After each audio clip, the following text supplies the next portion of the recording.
So friends, so food preparation for Ashy prinia baby birds. So I have rescued these birds.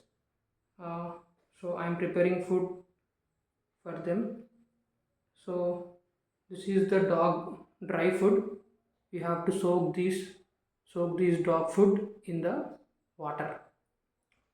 Okay, you have to take this dry food, drop this packet.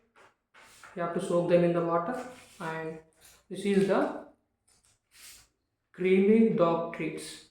So if you ask chocolates, dog chocolates, they will give you. So this is the dog treats. So you have to mix this and boiled egg.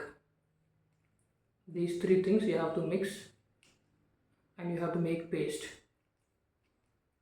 Okay, if you have rescued any birds like this, so because of heavy rain, the nest got destroyed. You can see the video in my channel.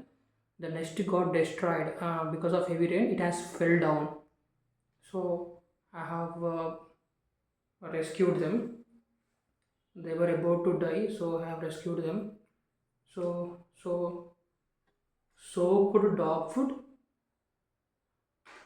and dog treats. These are dog chocolates. We can also say dog chocolates. Any brand is fine. Not only this brand, any brand is fine. Dog chocolates or dog treats. So dry food, dog dry food. You have to soak them in the water. You have to mix these two, and after that, you have to mix them boiled egg, and you have to mix paste. You have to make paste like this, and you have to feed to this by using syringe. Okay, by using this syringe, you have to feed to them. Thank you, friends.